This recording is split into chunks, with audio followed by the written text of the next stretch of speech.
Selamat pagi anak-anak.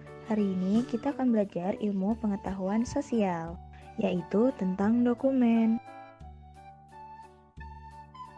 Apakah kalian tahu apa yang dimaksud dengan dokumen? Saya tahu, Bu. Dokumen adalah surat penting yang berisi keterangan yang harus disimpan dan dirawat dengan baik. Ya, benar. 100 untuk Rara. Sekarang kamu boleh duduk kembali. Terima kasih, Bu Guru. Kemudian, ada berapa macam dokumen itu? Ada yang bisa menjawab? Saya, Bu. Dokumen dibagi dua macam. Ada dokumen pribadi dan ada dokumen keluarga.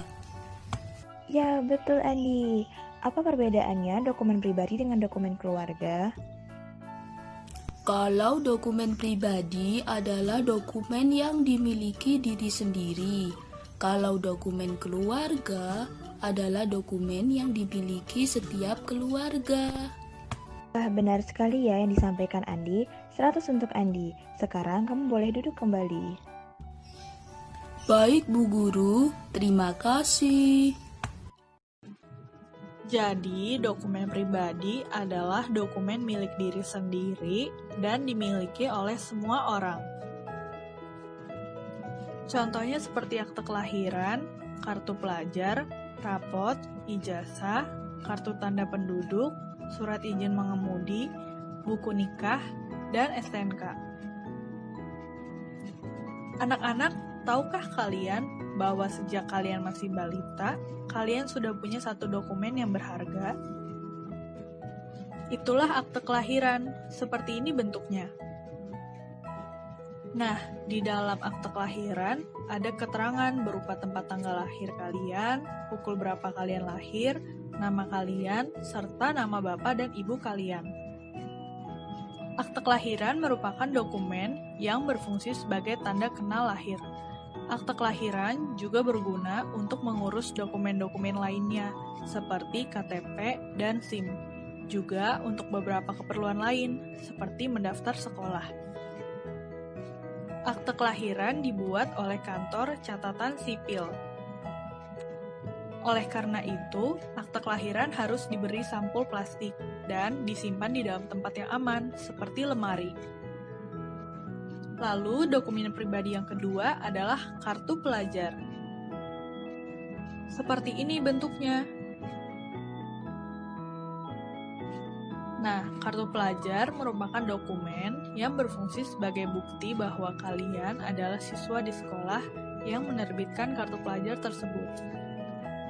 Biasanya, kartu pelajar digunakan untuk syarat meminjam buku di perpustakaan atau di sekolah-sekolah yang lebih modern. Kartu pelajar digunakan sebagai alat absensi kehadiran loh.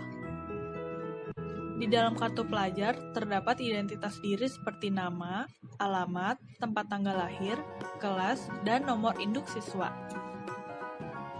Dokumen pribadi yang ketiga adalah rapot.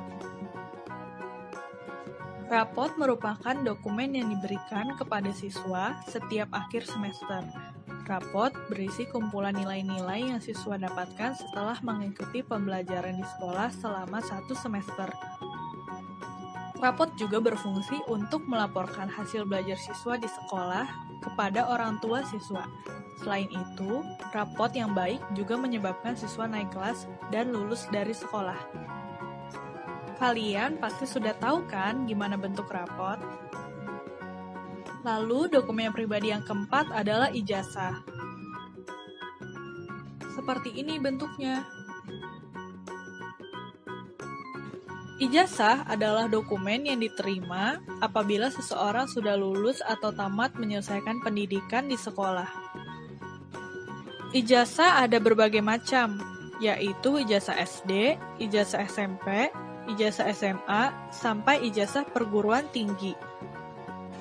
Ijazah merupakan suatu syarat agar kalian bisa melanjutkan pendidikan ke jenjang selanjutnya. Misalnya, saat ingin mendaftar ke sekolah menengah pertama, maka kalian harus menyertakan ijazah sekolah dasar. Dokumen pribadi yang kelima adalah kartu tanda penduduk. Seperti ini bentuknya. Kartu tanda penduduk adalah dokumen yang bisa dimiliki apabila seseorang sudah berumur 17 tahun. Caranya adalah dengan membawa surat pengantar dari RT, RW, dan kelurahan, kemudian melakukan perekaman KTP di kantor kecamatan. KTP berisi identitas seperti nama, tempat tanggal lahir, jenis kelamin, alamat, agama, status perkawinan, golongan darah, pekerjaan, dan status kewarganegaraan pemiliknya. Kartu tanda penduduk berlaku seumur hidup. Dokumen pribadi yang keenam adalah surat izin mengemudi. Seperti ini bentuknya. SIM merupakan dokumen yang dibuat oleh Kepolisian Republik Indonesia. SIM merupakan suatu bentuk bahwa seseorang sudah sah dan siap untuk mengemudikan kendaraan bermotor. SIM berisi identitas seperti nama, alamat, tempat tanggal lahir, tinggi badan, pekerjaan, dan nomor SIM. Surat izin mengemudi berlaku selama 5 tahun. Dokumen pribadi yang ketujuh adalah buku nikah. Seperti ini bentuknya. Buku nikah diberikan kepada orang yang sudah menikah secara resmi. Buku nikah diterbitkan oleh kantor Kementerian Agama. Buku nikah yang warna merah adalah milik suami, sedangkan yang berwarna hijau adalah milik istri. Dokumen pribadi yang ke-8 adalah STNK. Seperti ini bentuknya. STNK adalah kepanjangan dari Surat Tanda Nomor Kendaraan. STNK diterbitkan oleh Kepolisian Republik Indonesia. Fungsi STNK adalah bukti kepemilikan kendaraan dan bukti pembayaran pajak kendaraan bermotor.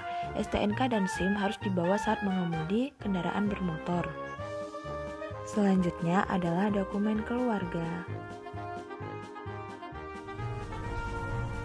Teman-teman, dokumen keluarga adalah dokumen yang dimiliki oleh setiap keluarga. Contoh dari dokumen keluarga adalah kartu keluarga. Seperti ini bentuk dari kartu keluarga.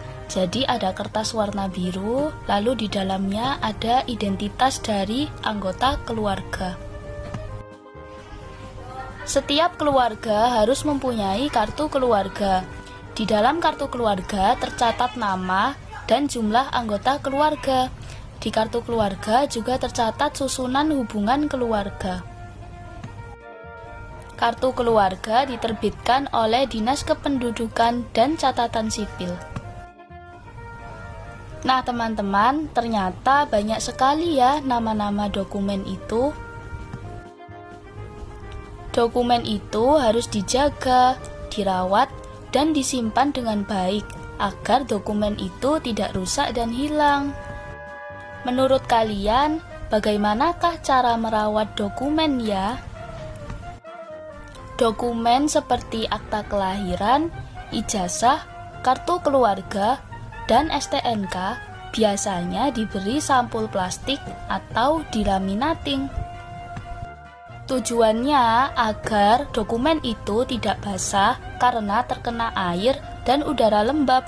Kalau dokumen itu sudah basah, dokumen-dokumen tersebut akan rusak. Sedangkan dokumen seperti kartu pelajar, kartu tanda penduduk, dan surat izin mengemudi biasanya disimpan dengan rapi di dalam dompet. Kemudian, dokumen seperti rapor, ijazah, dan buku nikah biasanya disimpan dengan rapi di dalam sebuah map, lalu map tersebut diletakkan di dalam lemari. Nah, itu tadi pembahasan kita tentang dokumen, mulai dari pengertian dokumen, dokumen pribadi, dan dokumen keluarga. Teman-teman, sekian ya pembelajaran dari vokasi mengajar hari ini. Jangan lupa untuk mengerjakan kuisnya ya. Tetap jaga kesehatan. Terima kasih dan sampai jumpa.